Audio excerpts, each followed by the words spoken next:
Boa noite. Agora os encarnados, gente. Boa noite. Boa noite. Obrigado. É sempre uma honra estar falando aqui numa tribuna espírita. Como a mensagem que foi lida e que a nossa irmã comentou, esse ambiente aqui não foi preparado 15 minutos antes da gente chegar. O dia inteiro é um trabalho constante. E além do trabalho de preparar esse ambiente de acolhimento, de recepção, existe um trabalho também dos nossos mentores, do plano espiritual, que faz uma grande engenharia social para nos trazer. Alguns para serem tratados espiritualmente, alguns para serem inspirados e fortalecidos no trabalho que se realiza, e alguns que nem sabem ainda que vão assumir trabalhos sérios e profundos, vão ser grandes estudiosos, e que quando trazido aqui, está sendo preparado para isso. Então, é uma honra estarmos aqui. Hoje, a gente tem a doutrina espírita que é acessível a todos nós. Temos várias casas. Hoje temos quase 170 casas espíritas no Distrito Federal. Essa aqui foi uma das primeiras, né, Alverso? Se não me engano, a primeira. É a primeira. É a primeira. Estamos nos 60 anos. 60 anos, é a casa mais madura. 60 anos é pouca coisa, né? Comparando com o Espiritismo que está fazendo 160, mas olha só, uma das primeiras casas do Distrito Federal, de onde surgiram várias outras, e onde várias pessoas vieram beber da fonte do Espiritismo para depois levar por aí. E hoje é muito fácil ter acesso, são mais de 160. Há 20 anos, quando assumimos o trabalho na Federação, tínhamos cerca de 80 casas, né? A maioria pequenas no início. Então, praticamente duplicou o número de casas. E alguns pioneiros sabem a dificuldade que era ser espírita. Hoje é muito tranquilo. Mas antigamente, não vou dizer antigamente, há 30 anos atrás, se construía a casa no final de semana, quando o pessoal ia embora para trabalhar, no meio da semana alguém derrubava a casa, pichava a casa, fazia, né, colocava sal na porta. Você estava na escola quando criança, conversei comigo, as professoras tinham mania de perguntar a religião, aí quando alguém falava espírito, todo mundo corria para o outro lado e apontava, né, para a pessoa dizendo, olha, ele é espírito, toma cuidado com ele. E, de modo geral, sempre havia uma piada, uma brincadeira de alguma coisa em relação àqueles que professavam a doutrina espírita. Hoje está bem mais fácil. Hoje tem filme, não é? Tem novela, tem muitos livros. Espiritismo hoje está ao alcance de praticamente todo mundo. É maravilhoso, às vezes estamos ali mudando o canal da televisão. Antigamente você só via, né, violência, sexo, violência, sexo. Hoje você mudando o canal, acha um Chico Xavier falando alguma coisa, num filme, né, no nosso lar, acha as mães de Chico, são diversas produções que foram feitas. Ou você põe na novela e está lá, o artista, a atriz falando de reencarnação, vivendo uma situação. Então a doutrina realmente ganhou um espaço muito grande, essa doutrina consoladora, e é para isso que ela veio. Então ela vem evoluindo, e a grande pergunta é, será que nós também estamos evoluindo com a doutrina espírita? Porque hoje está mais fácil, né? Está mais acessível, tem vários livros, romances, né? Então o que é o Espiritismo? Doutrina espírita ou Espiritismo foi um nome dado por Allan Kardec, a doutrina dos Espíritos, contida nas obras da codificação. Mas há quem diga que o Espiritismo sempre existiu, que lá na Bíblia, quando, né, Moisés proíbe as pessoas de consultarem as pitonisas, ou quando Jesus chama lá alguns apóstolos e faz uma transfiguração, aquilo já era Espiritismo. Vocês acham? Está correto ou não? Sim. Já era Espiritismo? Não. Era comunicação. Exato. Já era uma manifestação mediúnica, mas temos que deixar claro, gente, que Espiritismo ou doutrina dos Espíritos foi o nome que Kardec deu a esse conjunto de ensinamento. Então não existia antes, existiam manifestações, existiam espíritos, existiam, né, visões e às vezes percepções de algumas pessoas do mundo espiritual. Então o termo se falava antes era visão, né? Falava da espiritualidade, mas não se tinha esse termo. Então, assim como tem termos novos aí de pedagogia, andragogia, que são coisas criadas ali depois, Espiritismo foi um termo criado então para designar o conjunto dessas obras, né, que Allan Kardec estudou, reuniu e deixou à disposição de todos nós. Então o Espiritismo, ele faz agora então essa denominação, 160 anos, fez a semana passada, dia 18 de abril, da primeira edição. Né? Então, e quem são, né, quem pratica o Espiritismo? Então, para se designarem coisas novas, são precisos termos novos. Os vocábulos espiritual, que tinha na época, espiritualista, espiritualismo, tinham uma acepção bem definida. Dar-lhes outra para aplicar-los à doutrina dos Espíritos. Seria multiplicar, né, as causas já numerosas de anfibologia, ou seja, já tinha vários termos que falavam dessa coisa espiritual. Daí Kardec criar esse termo, né, doutrina dos Espíritos ou Espiritismo. Por isso que ele fala, né, ao invés de pregar no espiritual ou espiritualismo, e empregamos para iniciar a crença o que vimos de referirmos os termos espírita e espiritismo, que temos então agora a celebração dos 160 anos. E aí, como especialidade, o Livro dos Espíritos contém a doutrina como generalidade, né? Prende-se a doutrina, vai muito além da doutrina espiritualista, que já se falava do espiritualismo, já tinha outras manifestações no mundo inteiro, estava surgindo manifestações que faziam com que as pessoas deixassem de cogitar ou de se preocupar somente com a vida atual, nascer, viver e morrer. Alguns fenômenos vinham acontecendo organizadamente pelo plano espiritual em todo o mundo. Então se falava de espiritualismo, né, se falava de outras coisas, mas o Espiritismo veio justamente para isso, para trazer, né, essa nova visão, trazer uma nova orientação de onde, né, se estava, de onde se queria chegar. Então, o Espiritismo, para deixar bem claro, né, é o conjunto de princípios e leis revelados pelos Espíritos superiores, contidos na obra de Allan Kardec. Quem eram os Espíritos superiores? Eram vários Espíritos. Sob a coordenação de Jesus, a gente pega lá, né, nas obras básicas, o Espírito de Verdade, que era como se fosse o coordenador, e várias manifestações de diversos Espíritos, alguns que recém-desencarnavam, vinham da informação, outros que eram estudiosos, como Santo Agostinho, né, São Luís, que eram considerados santos na época da igreja, vinham e traziam orientações. Então foram várias orientações por diversos médios, repetidas várias vezes em diferentes cidades. E Allan Kardec, então, que antes não era Kardec, era professor, muito reconhecido, professor Rivail, ele então compila isso e gera então esse conjunto de conhecimento que hoje está à disposição de todos nós. Qualquer um de nós, com preços baratos, na biblioteca, na livraria, nas casas espíritas, a gente consegue ter acesso a esses livros, né, que são o Livro dos Espíritos, o Livro dos Médiuns, o Evangelho segundo o Espiritismo, o Céu, o Inferno e a Gênesis. É conhecido como Pentateuco kardeciano, ou Pentateuco Espírita. São 5 livros. E diversas outras obras complementares que foram colocadas depois. Né? Entendeu? Que é Espiritismo, é uma brochura um pouquinho menor. Tem obras póstumas, que eram anotações de Allan Kardec. Depois veio Chico Xavier, Divaldo Franco, trazendo aí várias obras, detalhando como que é a vida antes da nossa reencarnação e depois, e como que é a relação desses dois livros. Então a ideia do Espiritismo é vir abrir os olhos e ouvidos da comunidade e trazer uma mudança de visão.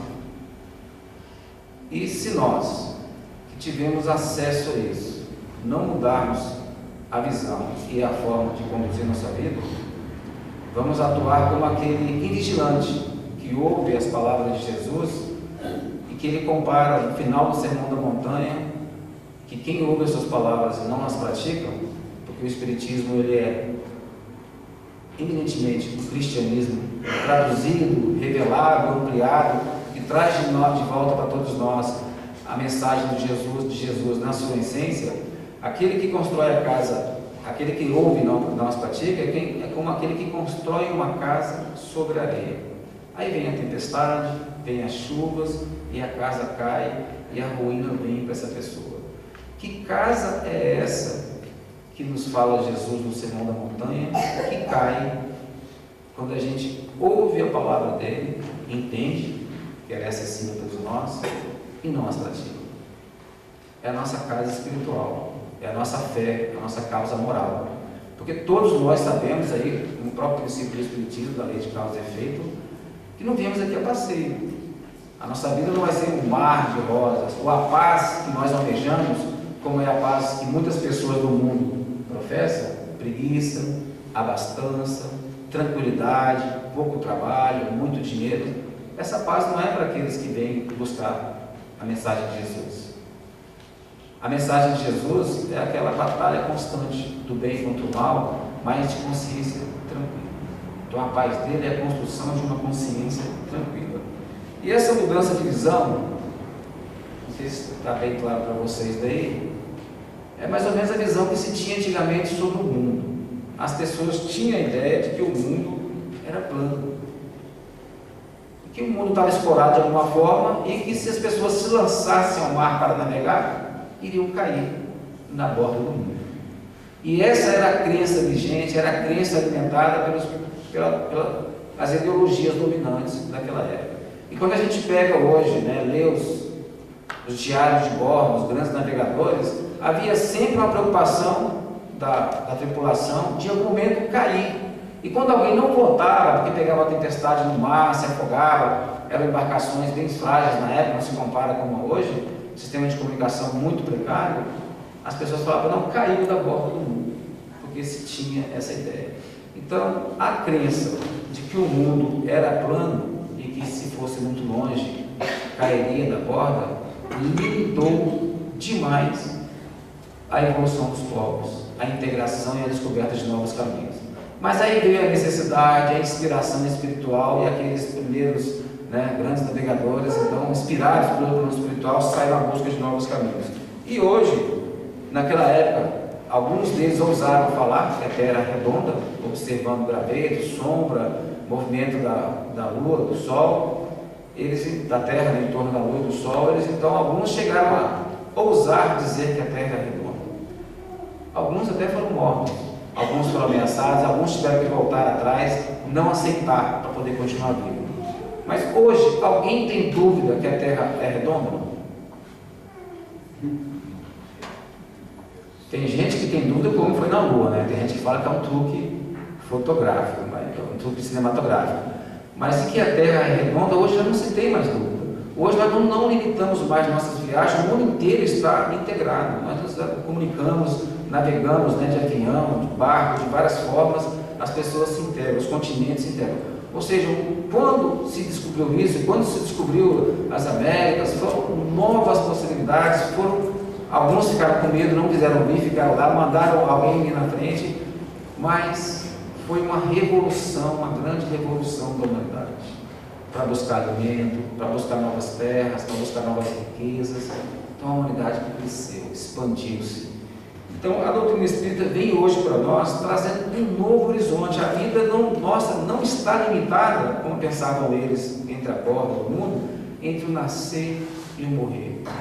Muito antes de nascermos e muito depois de morrermos, a vida continua. Olha que maravilha! O apego ao corpo, o apego à beleza, o apego aos bens materiais não é mais necessário. O medo de perder o contato das pessoas que amamos, o medo de continuar perpetuando nossas relações de amizade, de convívio, não tem porquê. O medo de queremos nos proteger do mundo, de queremos ficar restritos somente ao grupo menor com quem relacionamos, não é necessário, porque a vida vai continuar depois da morte física e ela vem de muito antes. Por ela ter vindo de muito antes, explica muitas situações que a gente vive hoje e não entende.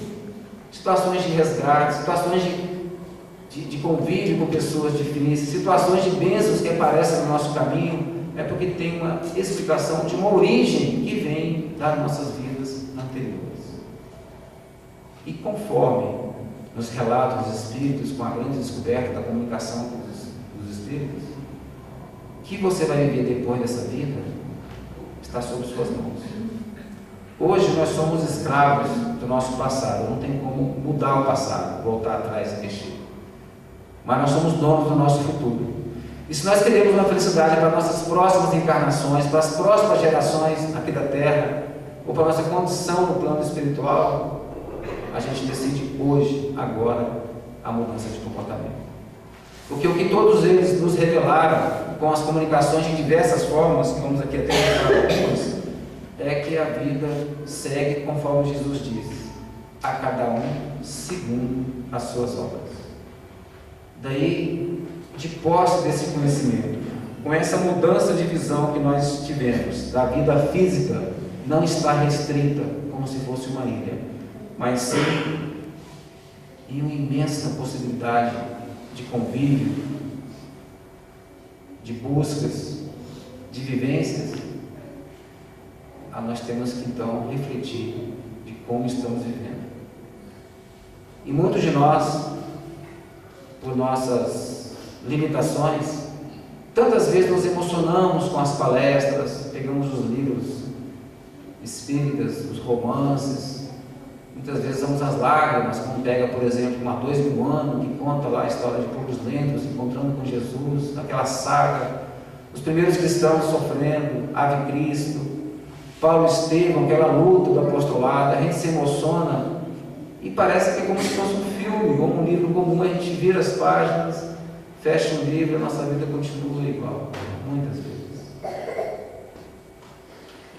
O que esse conhecimento, o que essas possibilidades de continuar a nossa vida, de saber que não existe nenhuma injustiça, nenhum acaso acontecendo na Terra, nem conosco pessoalmente, nem com a nossa família, nem com a nossa sociedade, e que nós estamos aqui para sermos instrumentos do nosso Mestre Jesus, para justamente fazer com que o bem, a justiça, o amor prevaleça.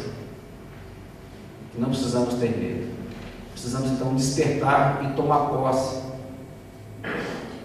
desta afirmação, desse sentimento, pois agora sabemos que somos imortais, temos a eternidade, e sabemos também que somos filhos de Deus. Alguém tem dúvida disso, que nós somos filhos de Deus? E que Ele é justo, bom, amoroso, e que estamos aqui para aprender.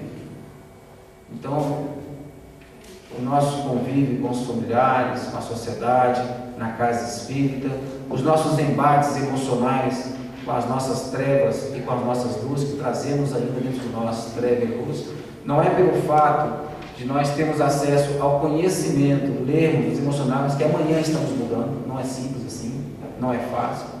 São equívocos, comportamentos de várias encarnações que agora tomamos conhecimento que estávamos errados, ou que nesse processo de aprendizagem temos que transformar. Não se muda, mas a firmeza e a constância nesse propósito e a nossa alimentação constante de conhecimento, de aprendizagem laboral mesmo, de nos colocarmos no trabalho, no convívio com as pessoas difíceis, aceitando, respeitando cada um conforme é e vivendo da melhor forma possível, aí sim nós vamos mudando a nossa vida. E aí, se olharmos para trás há 10 anos, há 15 anos, nós somos outra pessoa. Ainda temos alguns instintos, ainda sentimos mágoa, raiva, desejos equivocados, às vezes queremos matar alguém perto da gente por alguns momentos, às vezes no trânsito a gente reage como se nunca tivesse conhecido a mensagem de Jesus, especialmente quando algum irmão no trânsito, a gente naquela correria do dia a dia, atrasado, dá aquela fechadinha, como me diz o Salmo, o nosso amigo, dá aquela fechadinha fraterna na gente, né?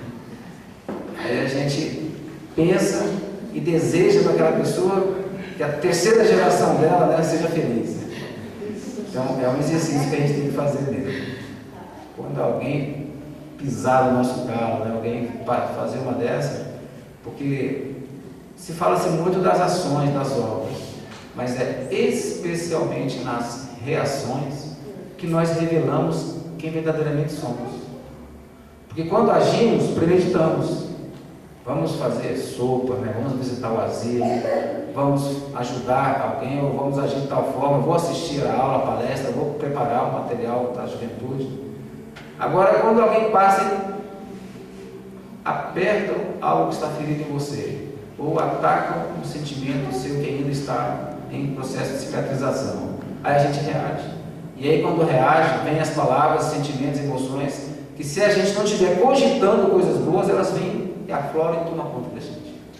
Então Emmanuel comenta no livro chamado Ação e Reação, que não é só a ação que revela o espírito, mas especialmente a reação, porque ela revela aquilo que realmente estamos cogitando e aquilo que estamos buscando melhorar em nós ou piorar, né? Aquilo que está mais no nosso instinto. Pois bem, fazendo aqui um retrocesso de como começou essa revelação do Espiritismo. Lá no começo, começaram a ter fenômenos. Então, o mundo inteiro, né, nos Estados Unidos, na Europa, começou a ter aparições, barulhos, e uma das mais conhecidas delas são as mesas girantes. Vocês conseguem observar que pessoas em torno da mesa impunham-se as mãos sem encostar, e a mesa respondia perguntas. Respondia perguntas. Vou casar? Vou, não vou? Quem vai ganhar corrida semana que vem de cavalos? Então faziam perguntas torpes, e aí virou uma festa mesmo, né? Em todos os salões de Paris e das grandes cidades, toda reunião de pessoas culminava no finalzinho: vamos brincar de mesa girante? Ficou com mesa girante, porque a mesa se movimentava, fazia barulhos e tal, e ficou um fenômeno muito interessante as pessoas irem brincar. Como é essa brincadeira no copo hoje, aí, que as pessoas brincam, o copo se movimenta, respondem, formam palavras, formam letras, e as pessoas gastavam muito tempo com isso. Até que um dia convidaram o professor Rivail, e ele, pessoa séria, pesquisava sobre magnetismo, e ele não aceitava. Não tem tempo essas brincadeiras não ligava para isso. Aí um amigo muito próximo, muito querido, muito respeitado, convidou-o para uma reunião, que ele fosse para ver, perceber uma coisa. E quando ele foi, então ele ficou impressionado com a movimentação das mesas. Em seu espírito pesquisador e inquiridor, ele acertou antes se aquilo tinha algum fio, algum arame, alguma coisa movimentando as mesas. Daí ele percebeu que nada, e ao invés de fazer perguntas fúteis, ele perguntou: mesa, é você que fala ou alguém que fala através de você? Aí a resposta foi que tinha alguém falando através da mesa, e não era a mesa. Daí começou um processo de investigação que movimentou o mundo inteiro. Enquanto muitos, até hoje, continuam na curiosidade, saber se existe alma, não existe, tem brincadeira ou não, ele então aprofundou no estudo. E aí o barulho das mesas, o balanço das mesas foram substituídos por mecanismos diferentes de escrita. E aí tinham várias formas de escrever. Desde uma prancheta com lápis, que as pessoas impunham as mãos e elas se movimentavam, marcando palavras na folha, até escrita direta, onde se botava numa gaveta com chave, uma folha em branco, fazia-se reunião, o espírito vinha, falava alguma coisa, quando tirava a folha estava escrita, com alguma mensagem, algum estudo, que não era do conhecimento de ninguém que estava ali. Além disso, começou a ter aparições, especialmente na Inglaterra. Essa ideia dos fantasminhas, branquinhos, aparecendo, até hoje tem o Gasparzinho, eram aparições que aconteceram muito na Inglaterra. E aí gerou tanto buchicho na comunidade, de modo geral, que a rainha nomeou o Sir William Crookes, que era um estudioso da época, da Academia Real de Ciências, para que ele fosse saber o que era aquilo. E quando ele foi, ele deu de cara com um espírito materializado, a médium deitada, e ele, vendo um ser ali se movimentando, uma forma branca, luminosa, que é assim que apareciam os espíritos, através do ectoplasma.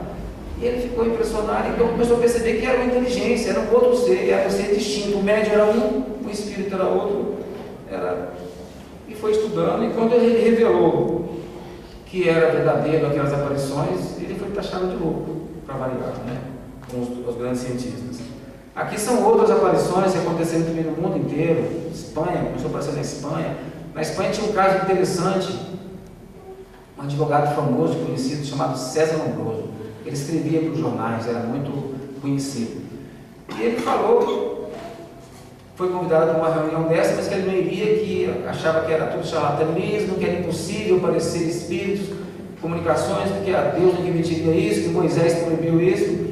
E um dia, tanto insistiram em convidá-lo, e ele então anunciou no artigo do jornal que iria participar dessa reunião com caráter investigativo para revelar para a humanidade a fraude que era esse negócio de aparição de espíritos.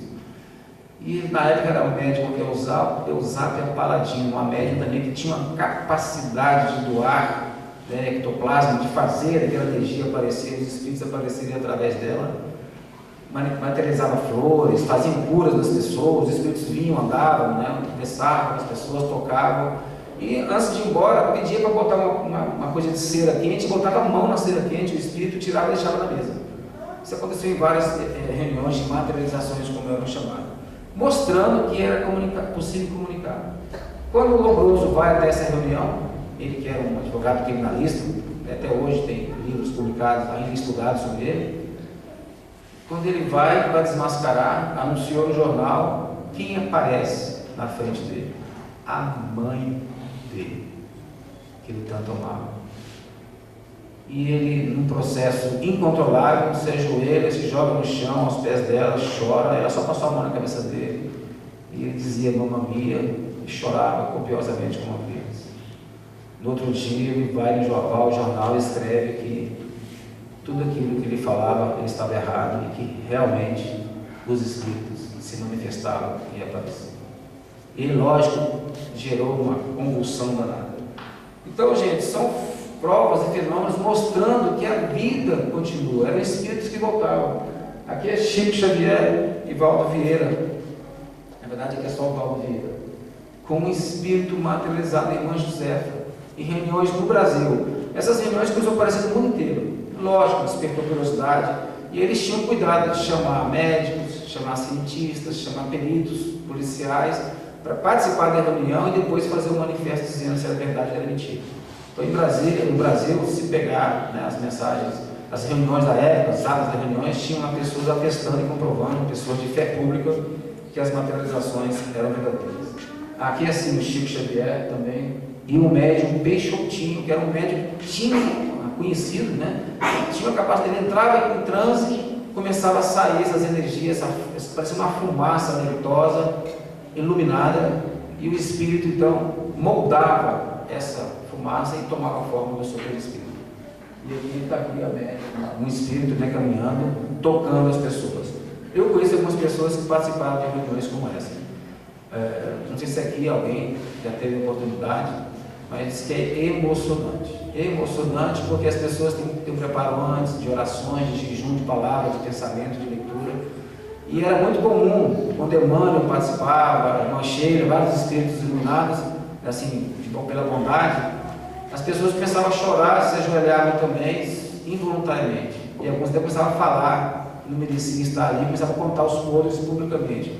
Eu não sou merecedor de estar aqui, ainda tenho ódio, mágoa, pela vibração que eles traziam. O nosso presidente, nosso presidente da Federação Espírita do DF, o João Moutinho, contou também o processo de cura que eles viam, o médico simplesmente o espírito aparecer, pegar câncer, pessoas com doenças, desmaterializavam ali o câncer no corpo da pessoa, colocavam na mão, mandavam fazer biópsia. Então eram fenômenos assim, para não deixar dúvida que a vida continua.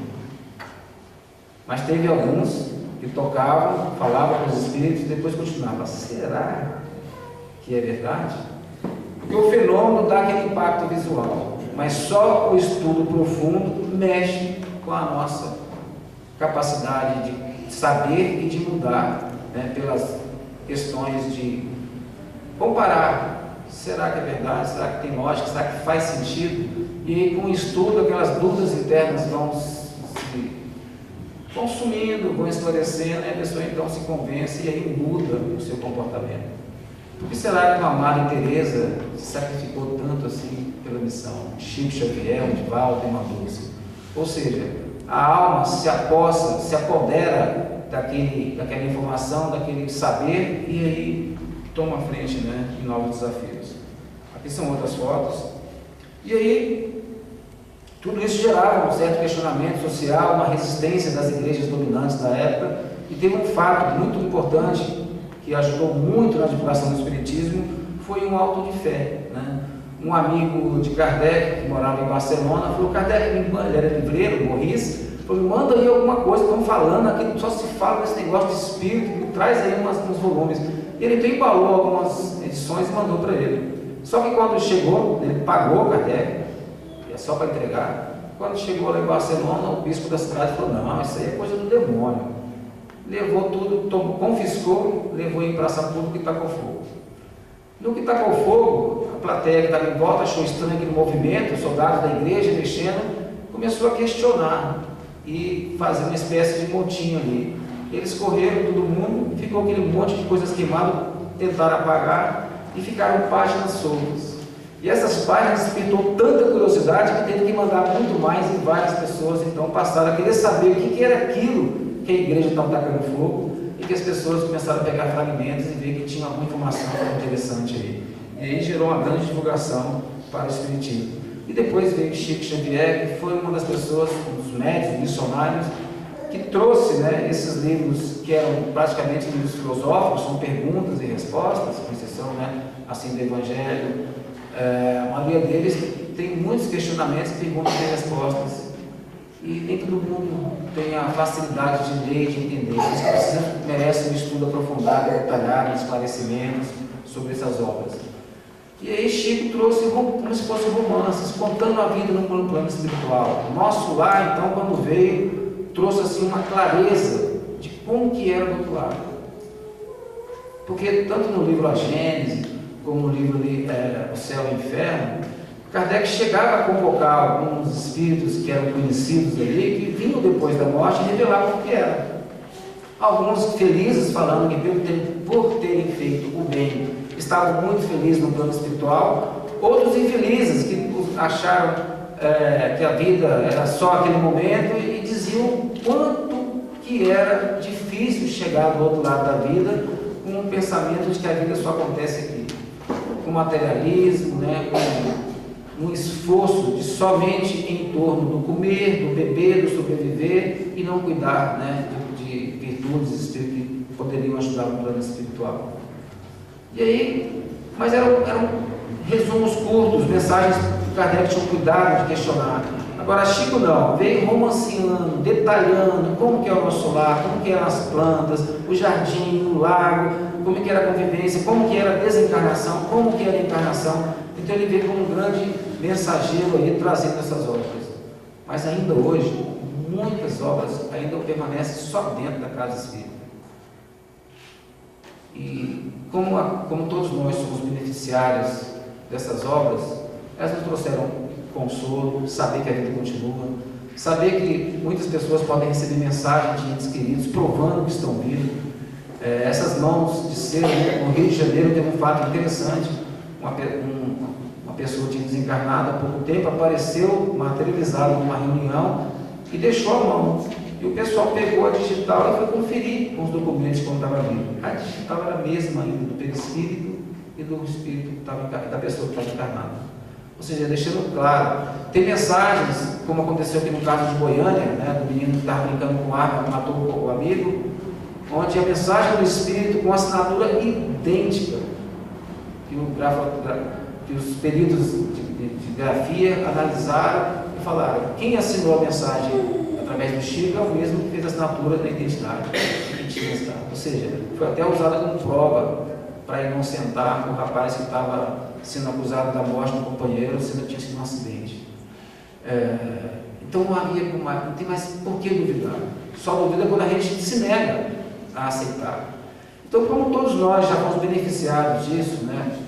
Ou seja através do consolo, ou seja através desse conhecimento que nos dá uma certeza, uma convicção para enfrentar as nossas lutas, as nossas dificuldades, a depressão, né, a tristeza, a angústia, o suicídio, nós já fomos muito beneficiados. E às vezes, quando ficamos mal, quando estamos aqui dentro, nós somos amparados, somos ajudados. Agora, e aqueles que não conhecem?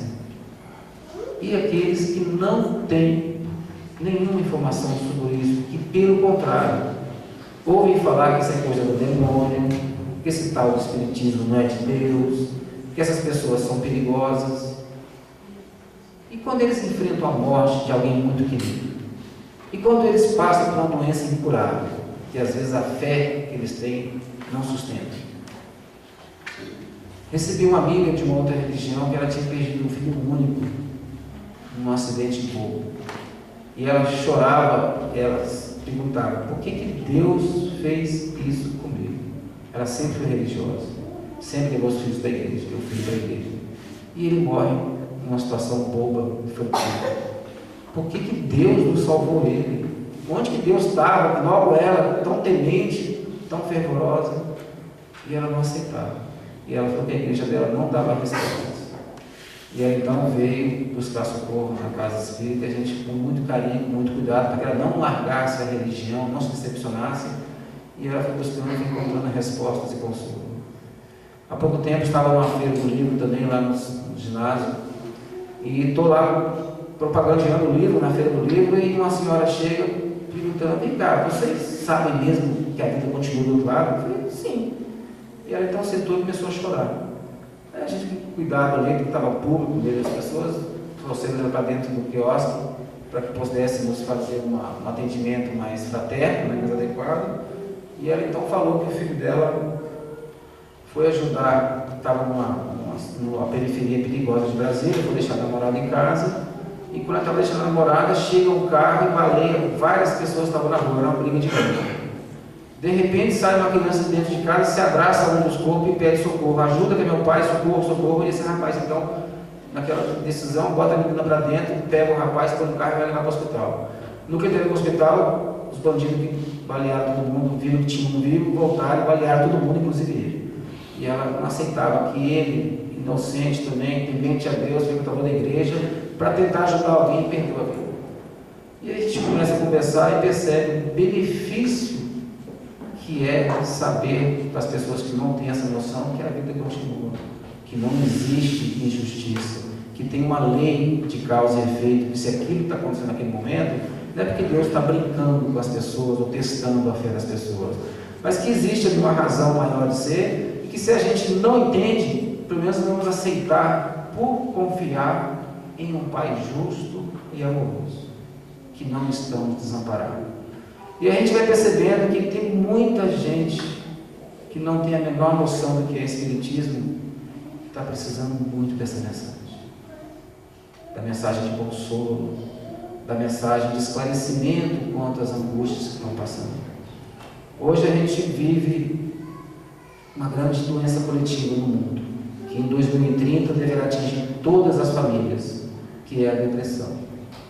A depressão nada mais é a perda de um sentido da vida.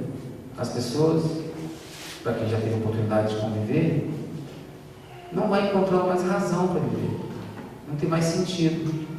E aí 30% deles, segundo as estatísticas, vão a óbito por autoflagelo. Vão se deixar ser atingidos por carros, vão se jogar, vão se envenenar, vão se autoflagelar, porque não está vendo o sentido da vida. Não querem, não desejam morrer, mas perderam o sentido. Quando percebem que existe todo esse amparo espiritual, muitos com o apoio da medicina associado ao amparo espiritual da casa espírita, a fitoterapia, o passe, as leituras, é como se uma injeção de ânimo fosse tomar conta das pessoas.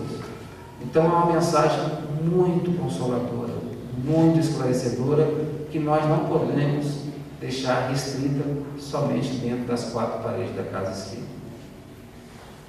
Mas Deus tem um planejamento muito bem organizado. A gente está nos preparando a todos para que onde nós estejamos, no trabalho, no trânsito, sejamos representantes, possamos levar essa mensagem. Não com um livro debaixo do braço, lendo para as pessoas os princípios básicos da doutrina espírita, mas vivenciando a grande mensagem de amor, palestrando, conversando. E aí Chico cumpriu bem esse papel em todos os aspectos.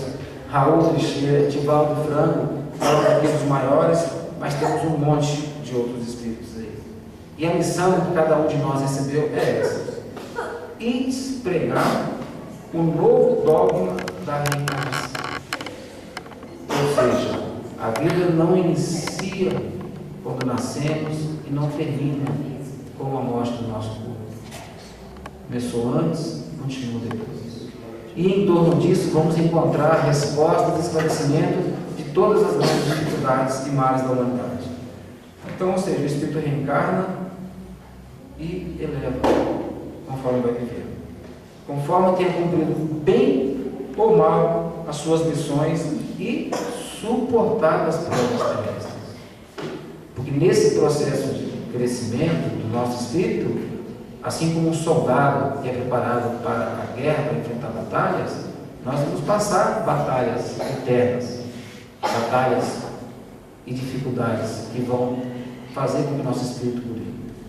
Aquele que porventura tem abusado do dinheiro, ele vai passar por uma situação de necessidade material.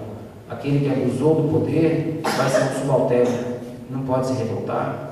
Então, são remédios amargos que nós vamos sendo levados a experimentar para que possamos olhar para dentro e ver o que isso vem corrigir em nós. Então, meus irmãos, quando a dor, a dificuldade, alguma adversidade nos visitar, não vamos nos revoltar, não vamos reagir como aquele que não conhece a mensagem de Cristo. Vamos conversar com essa situação, com essa dor, e acima de tudo, elevar o nosso coração, o nosso pensamento em prece a Jesus e perguntar: Senhor, o que espera de mim? O que eu posso fazer? E nessa oração, a resposta vem. E muitas vezes, passando pelas dificuldades que nós estamos passando, ou pela adversidade que temos que enfrentar, a forma com que nós enfrentamos vai falar muito mais que palestras e livros que possamos mostrar para as pessoas. E muitos estão nos observando, como dizia Paulo de Tarso. Estamos cercados por uma nuvem de testemunhas. Desde do plano espiritual, inimigos que vêm nos perturbar, nos derrubar, e quando vê a nossa atitude sincera de corrigir, de mudar, muda com a gente, passa até nos ajudar. Há pessoas do nosso cotidiano, que às vezes usa a maledicência, usa do julgamento rápido para tecer maus comentários, maledicência sobre nós, mas percebendo o nosso esforço, acaba também mudando de opinião e nos ajudando. Então, a prova veio para mostrar, né, para nós se estamos preparados ou não para um novo nível, uma nova camada de evolução. E lembrando, pelo momento que nós estamos passando, que muita gente aí, diante dos boatos, da notícia, está achando que o mal está dominando. É essa a impressão que vocês têm também, não? Não necessariamente. É. Eu acho que a gente tem que vigiar, cuidar das nossas crianças, porque esse momento de finalização está tudo bem na tona, o que é bom, o que é complicado, É uma panela de pressão, né? Então, gente, não nos deixarmos influenciar pelo noticiário, pelos pensamentos que vão sendo colocados aí, como se fosse uma larva mental que vai se nutrindo, vai crescendo.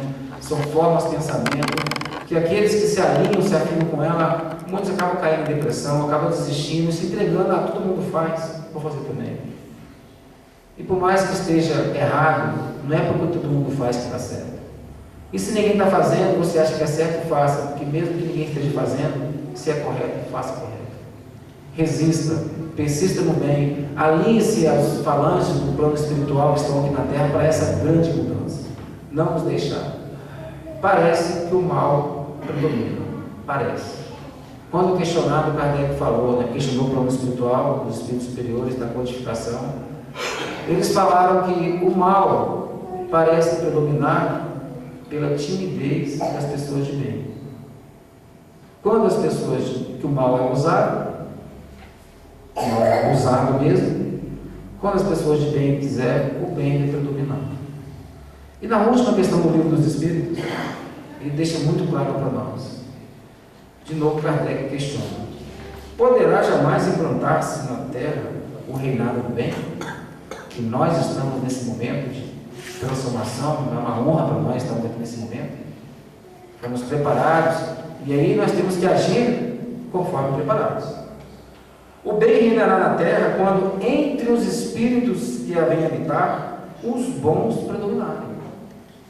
Porque então farão que aí reine o amor e a justiça, fonte do bem e da felicidade. Estamos tendo atitudes de amor e de justiça no nosso dia a dia? Não justiça humana, justiça divina. E aí cada um de nós é um instrumento desse amor. E aí ele comenta ainda: todos vós, essa mesma pergunta, homens de fé e boa vontade, todos nós. Quando fala homem, família humana.